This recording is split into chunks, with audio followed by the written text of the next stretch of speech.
Hello, everyone, and welcome to our first lecture on English intonation. Let me share with you a Word file of your book, and we start with Chapter 1, Intonation and its Function. Okay, in this chapter, we're gonna talk about intonation, what's meant by intonation, and what are the different functions of intonation.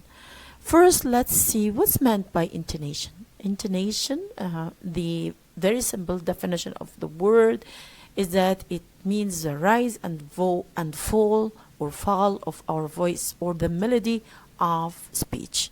So it's a music of the language, it's a melody of speech. And it's related to rhythm, it's related to stress. Intonation is a very important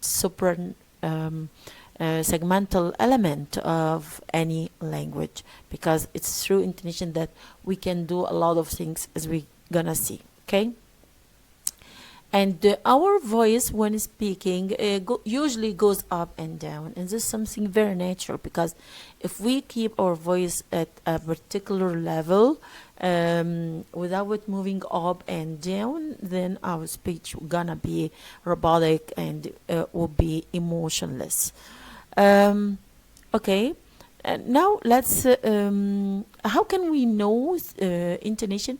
We can feel it if we replace speaking by humming, by humming. So instead of saying how are you, saying and instead of saying are you okay, you know my voice goes up and down, and I'm using my humming, I'm using humming in order to show the music of the language and the music attached to every sentence and every utterance we pronounce. Okay, how intonation is articulatory or articulatorily manifested. It is manifested with something called pitch, and pitch is associated with the variation frequency. It is a variation frequency معدل الذبذبات بتاع of our vocal folds, and it's measured instrumentally and known as a fundamental frequency or F0 اللي هي النغمة الأساسية أو النغمة صفر. This is the music that we create in our larynx, and it moves to other areas inside of vocal tract, and while traveling in the vocal tract it gets amplified, and other harmonics are added to it until it gets out, and we listen it as we see in reality. So it multiplies from F1, F0 to F1, F2, and so on. The pitch of voice and the different notes of voice can combine to are mandatory to make tones. Here we have another tone, so we have here a number of terms. We should know how to define them. First we start with intonation, and with rise and fall on voice and the melody of speech, and then pitch, which is associated with vibration frequency. It's the music that is produced inside the larynx. It's associated with a fundamental frequency or F0, and then we have another term which is tones, and tones are instrumental for communicating our messages and intentions, and they show whether we are our speech is expressive, is motivational, or not. Okay.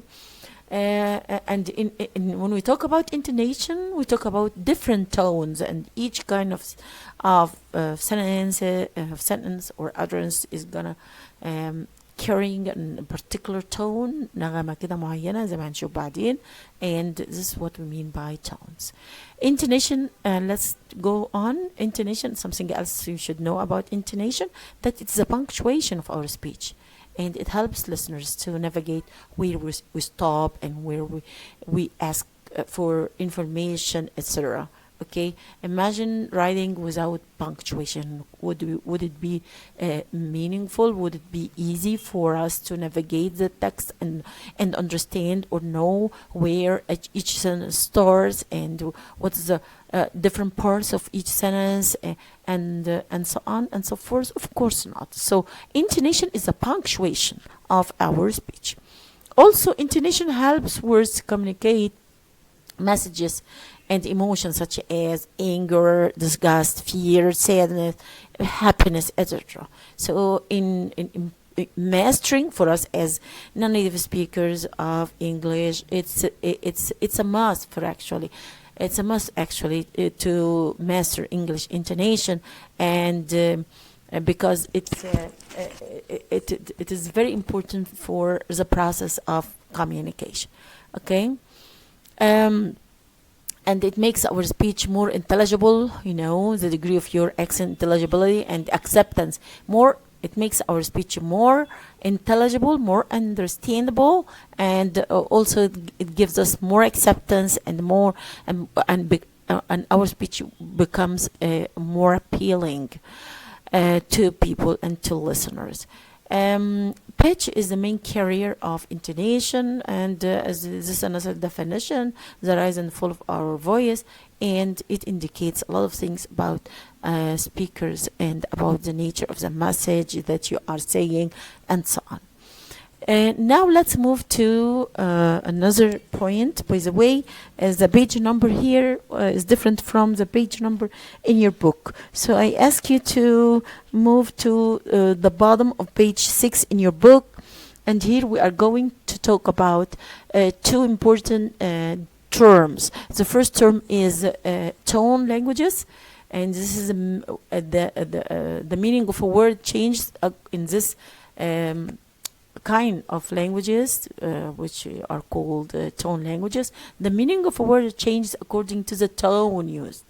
For example, the word ma, if said with a tone level, يعني without no pitch change, يعني without rising or falling, in Chinese it means a mother, and with a rising intonation or rising tone, it means horse, and it can mean other meanings. Many African languages, they behave the same, and they are also tone languages. Meaning for a word is determined by the tone it carries. Okay, and this is not the case in Arabic or in English. If you say, for example, the word cat, okay, and you say cat was falling intonation, cat was rising intonation, cat was level, cat with falling, rising, or cat with rising, falling, with all different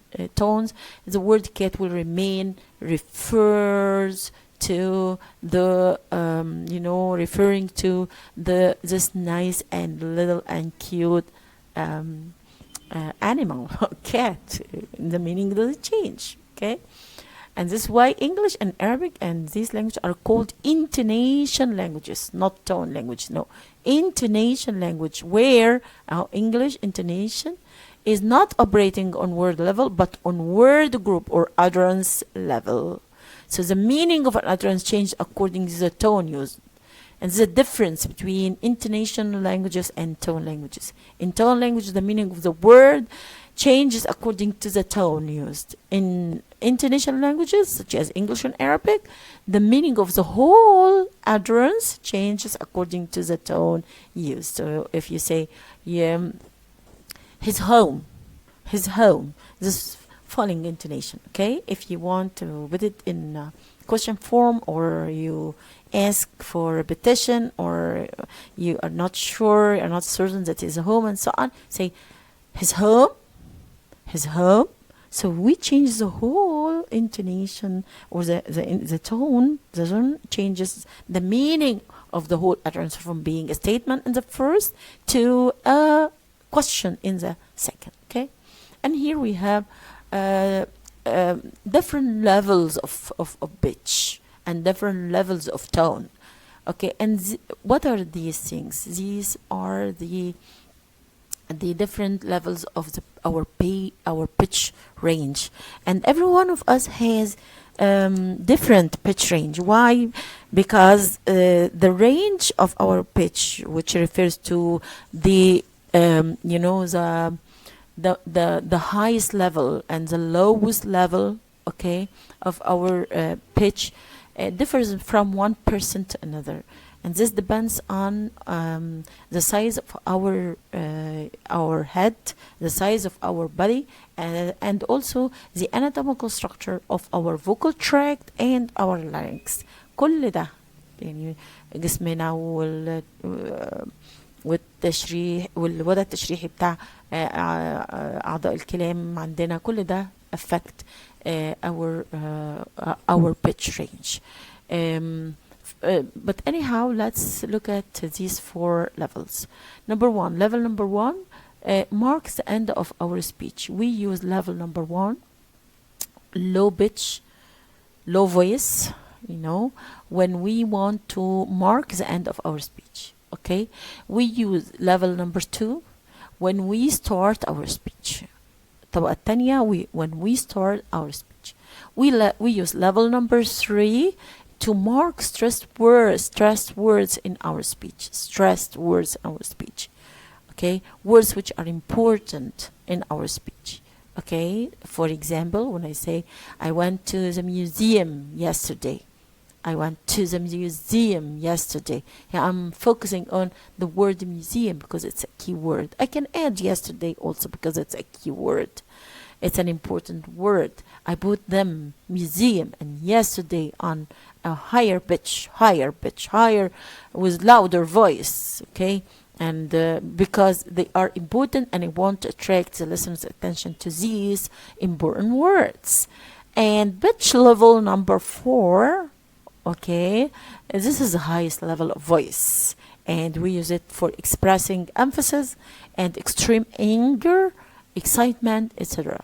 This is when you have to express strong emotions, we use pitch level number 4, which is the highest level of our voice. Okay, and our voice goes up and down all the time, and this is what makes our speech really human and really expressive and really emotional and non-robotic. Understand? Okay, now let's move to, let me check in your book, bottom page 7, the same page. And here we have different kinds of tones, different kinds of tone or intonation patterns.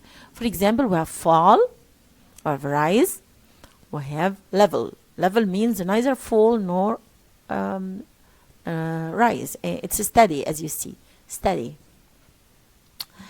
Okay, let's see here other examples. Here we have Monday, 3 words. Okay, look at this. Now we have some examples. The word come. Let's say it with 3 different tones. Number 1, falling. So come. Rising. Come. Do you want me to come? As if you are asking a yes no question, or you are asking for repetition, or you want to express your uncertainty towards something. And then we have the level 1, no rise, no fall, come. Okay? And let's do some examples here. We have nice, the word nice. Fall, nice. Rising, nice. Early.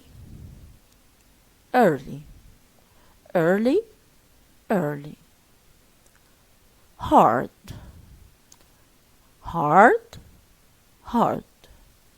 Bready.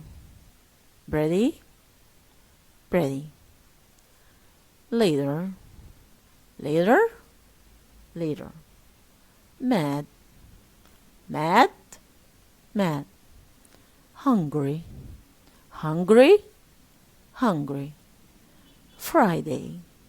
Friday.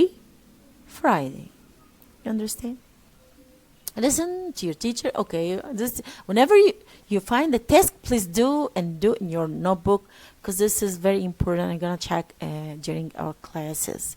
Okay, now let's move to another important topic here, which is functions of intonation. On page 9 in your book, here, intonation, as I said, is very important, because you can say a given utterance in different ways, in different with different tones, and each tone is expressing a certain message. For example, here, thank you when said casually in formal situation would indicate that the speaker is not grateful. Okay, so you say thank you. Okay, it's not formal, and then say thank you.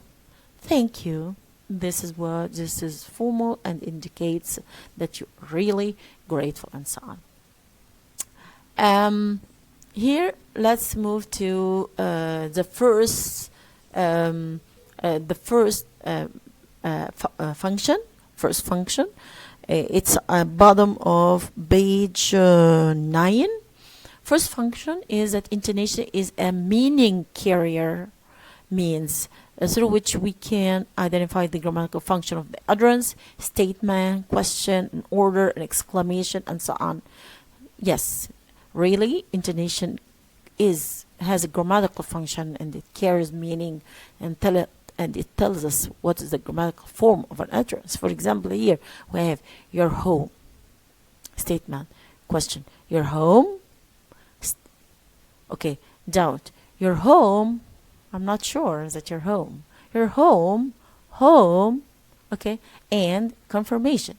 Really, I'm sure that you're home. I'm sure that you are home. أنا هستخدم هنا rising, falling. Okay, your home. It looks like falling, but it's said with more excitement. Your home. I'm happy to hear that.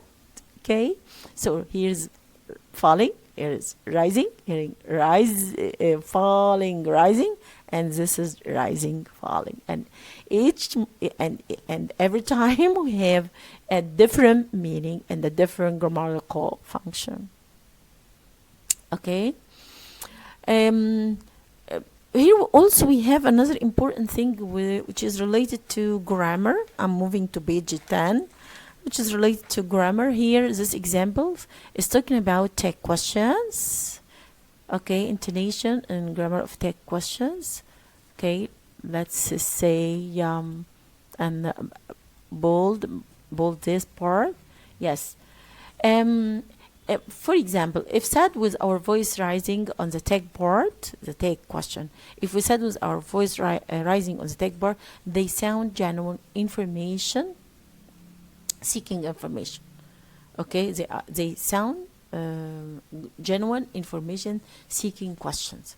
If said with the voice falling, they sound a real question and gives the impressions the speakers seek people to confirm or back up what they say. Okay, so here we have two different intonation patterns for the tag questions. Okay, and we're gonna talk about this later on. Okay, yes. Consider this as a professor who gives a lecture is genius, and the professor who gives a lecture is genius. Here, intonation here tells us whether the relative clause here is defining or non-defining. In the first, it's defining because I can separate it like that. In the second, okay, it's defining, and because I cannot separate it, and I put a slash after it, as you see. Okay. Second function, intonation expresses speaker's emotions, as we said. Expresses emotions of anger, surprise, interest. Also, it expresses the relationship of the speaker and the listener. Okay, يعني whether the speaker يعني هل السبيكر ده يعني مثلا is respecting the listener, feeling that he is equal, superior, inferior, to the listener. Is he really polite or not? So we can understands the attitude of the speaker towards the listener. منين؟ من الانtonation. And then we have also intonation expresses the attitude to message. Whether the speaker is joking, serious, interested, etc. So it's intonation express a lot about speaker's emotions, about his attitude to the listener, his attitude towards the message. A lot of things about the speaker actually. It's important to say that the use of intonation to express emotion depend on the speaker's personality. يعني الجملة دي أنا عايزة أفهمها لكم برضو, or the learner's personality here. Let's color it. Okay. Outgoing or sociable learners would find it easy, very easy to use more melodies or intonation in their speech than the shy, quiet learners. يعني الولاد اللي هم أو الطلبة اللي هم sociable و outgoing كده ويعني lovely and